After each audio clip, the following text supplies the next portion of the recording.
রেলের জমিতে বাংলার বাড়ি, 2 কিস্তির টাকাও দেওয়া হয়ে গিয়েছে, বাড়িও অর্ধেক হয়ে গিয়েছে, আর সেই জমিতেই রেলের উচ্ছেদ নোটিশ। বিপাকে বারাসতের কদম্বগাছির 300 পরিবার। উচ্ছেদ নোটিশ ঘিরে রাজনৈতিক তরজাও তুঙ্গে।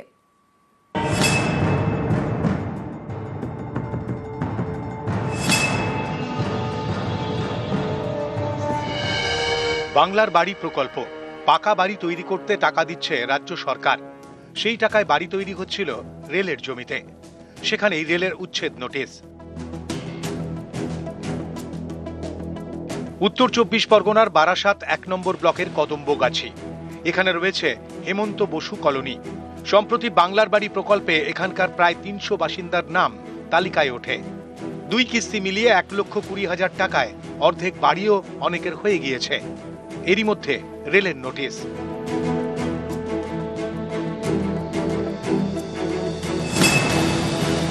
তাতে বলা হয়েছে 19শে জুলাই অর্থাৎ শনিবারের মধ্যে জায়গা খালি করতে হবে। এতে বিপাকে স্থানীয়রা। শুক্রবার এলাকায় যান বারাসাত 1 নম্বর ব্লকের বিডিও।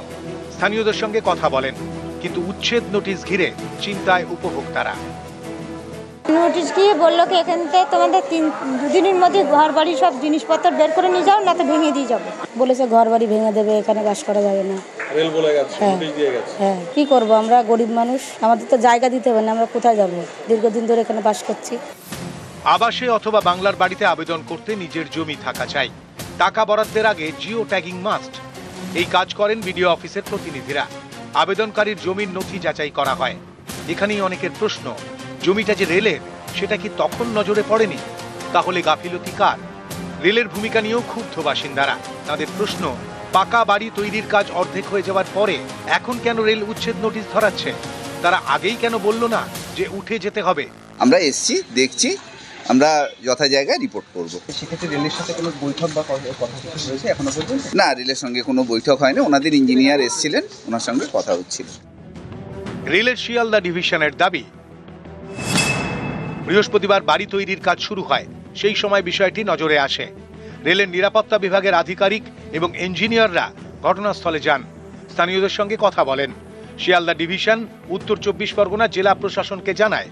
এরপর উত্তর 24 পরগনার জেলা শাসক, অতিরিক্ত জেলা শাসক এবং পুলিশ সুপারের সঙ্গে বৈঠক করেন রেলের আধিকারিকরা। সিদ্ধান্ত হয়েছে বাড়ি তৈরির কাজ বন্ধ থাকবে।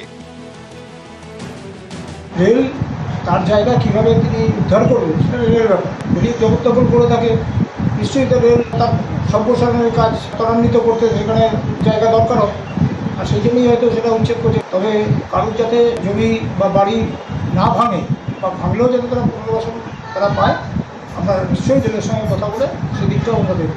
ওটার প্রশ্নই নেই। যারা আজকে দীর্ঘদিন ধরে এখানে বসবাস করছে, গরিব মানুষ, তারা বাংলার বাড়িও পেয়েছে, তাদের উঠার কোনো প্রশ্ন নেই।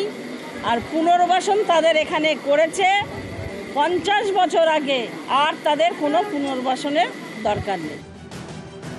উত্তর 24 পরগনার বারাসাত থেকে জিয়াউল আলম, নিউজ 18 বাংলা। ধসের জেরে বিচ্ছিন্ন পাহাড়। ধসে শিলিগুড়ি সিকিমের সড়ক যোগাযোগ বিচ্ছিন্ন। বিকল্প রাস্তাও ধসের জেরে বন্ধ। 10 নম্বর জাতীয় সড়কে বিরিকে ধারায় ধস। বিকল্প পাপড় খেতি রুটেও ধস। পাহাড়ে বেড়াতে গিয়ে বিপাকে পড়েছেন পর্যটকরা।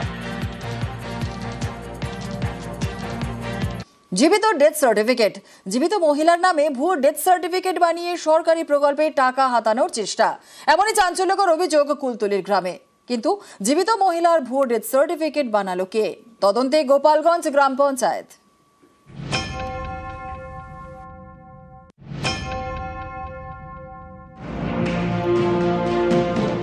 দক্ষিণ 24 পরগনার কুলতলি। এখানকার কুন্দখালী গোদাবর পঞ্চায়েত এলাকার বাসিন্দা সাবানা লস্কর। তার অভিযোগ, তিনি বেঁচে রয়েছেন, অথচ তার নামে ডেথ সার্টিফিকেট তৈরি করা হয়েছে, তাও আবার অন্য পঞ্চায়েত গোপালগঞ্জ থেকে। স্বাস্থ্য সাথী কার্ড বাবার সাথে ছিল, ক্যান্সার করে নিয়ে গেছে, বলেছে হবে না। কেন হবে না? বলেছে তুমি মৃত। সাবানা লস্করের বিয়ে হয়ে গিয়েছে। তার দাবি, স্বাস্থ্যসাথী কার্ড ট্রান্সফারের জন্য কয়েকদিন আগে তিনি সাইবার ক্যাফেতে যান। তার আধার নম্বর সরকারি পোর্টালে দিতেই জানতে পারেন সরকারি নথিতে তিনি মৃত। তার নামে ডেথ সার্টিফিকেট তৈরি করা হয়েছে। সেই ডেথ সার্টিফিকেট দিয়ে সরকারি কৃষি প্রকল্পে টাকা পাওয়ার আবেদনও জানানো হয়েছে। স্বাস্থ্য কার্ড বাবার সাথে ছিল, ট্রান্সফার করে নিয়ে গেছে, বলেছে হবে না। কেন হবে না বলেছে, তুমি মৃত বলে একটা মানে দিয়েছে, জেরক্স দিয়েছে। আমি যখন সব বললাম, বললো কেন তোমার বাড়ি গিয়ে চেক করেছি, আমার আধার কার্ডটাও ওখানে দেখেছি। আর বলে সব আমার নামের নাম সব একই, বাবার নামও একই। স্বাস্থ্যসাথী কার্ড ট্রান্সফার করতে গিয়ে বলে তোমার মৃত সার্টিফিকেট তুলেছে তোমার মেয়ের নামে। তারপর আমি এডিও অফিসে গেলাম, সাহেব বলে গোপালগঞ্জ অঞ্চল থেকে নিয়েছে মৃত সার্টিফিকেট। মারা গেলে যে 2 লাখ টাকা পাওয়ার জন্য তার জন্য জমা দিয়েছে। আমি ভিডিও অফিসে অভিযোগ জমা দিয়েছি। আমার মেয়ের লক্ষ্মীর ভান্ডার করে খাচ্ছে অন্যজন, মেয়ের অ্যাকাউন্টে টাকা ঢোকে না।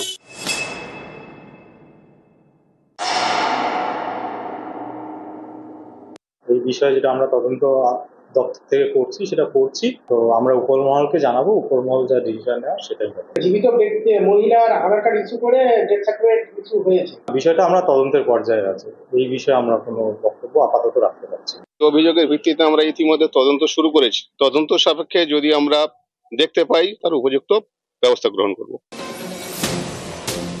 দক্ষিণ 24 পরগনার গোসাবা কয়েকদিন আগে এখানকার পাঠানখালী পঞ্চায়েত থেকে ভুয়ো বার্থ সার্টিফিকেট তৈরির অভিযোগ ওঠে। পাঠানখালী পঞ্চায়েতের অস্থায়ী কর্মী গৌতম সর্দারকে গ্রেপ্তারও করে পুলিশ। গোসাবায় ভুয়ো বার্থ সার্টিফিকেট তৈরির অভিযোগ, আর কুলতলিতে এবার ভুয়ো ডেথ সার্টিফিকেট তৈরির অভিযোগ। দক্ষিণ 24 পরগনা থেকে অর্পণ মণ্ডল, নিউজ 18 বাংলা।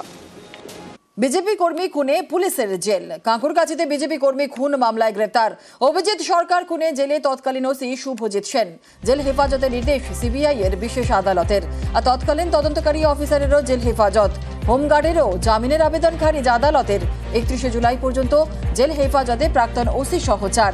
সাপ্লিমেন্টারি চার্জশিটে তদন্তকারী অফিসারদের নাম।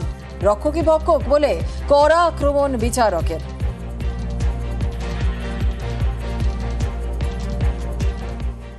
আমার মনে হয় তো একটা অভিজিৎ না, এরকম অনেক অভিজিতের খুন এই নারকেলডাঙ্গা থানা এলাকায় হয়েছে, বা এই অফিসার থাকতে এরা অনেক খুনকেরা ধামাচাপা দিয়েছে, ফলস এফআইআর করে, সাদা কাগজে সই করে। মহামান্য বিচারক আজকে সেগুলো তার কাছে সামান্য একটা কেস এসছে, তদন্ত যদি চলে এদের বিরুদ্ধে দেখবেন এরকম অনেক কেস এরা ধামাচাপা দিয়েছে। অনেক মায়ের কোল খালি হয়ে গেছে, কিন্তু আসামিরা আজকে ঘুরে বেড়াচ্ছে এদের দৌলতে। আচ্ছা, এই সাদা কাগজে সই করেছিল রত্না সরকার, রক্ত ধুয়ে দিয়েছিল এই শুভজিৎ সেন, দীপঙ্কররা। তাহলে এই যে এতগুলো এভিডেন্স এরা নষ্ট করেছে, তা সেগুলোকে তো কালেক্ট করতে সময় লাগবে, তা সেই সময়টাই লেগেছে সিবিআই। যাক হয়েছে। তো 10 জন আসামি বেল পেয়ার করেছিল, তার মধ্যে 4 জনকে আজকে আদালত কাস্টাডি নিয়েছেন।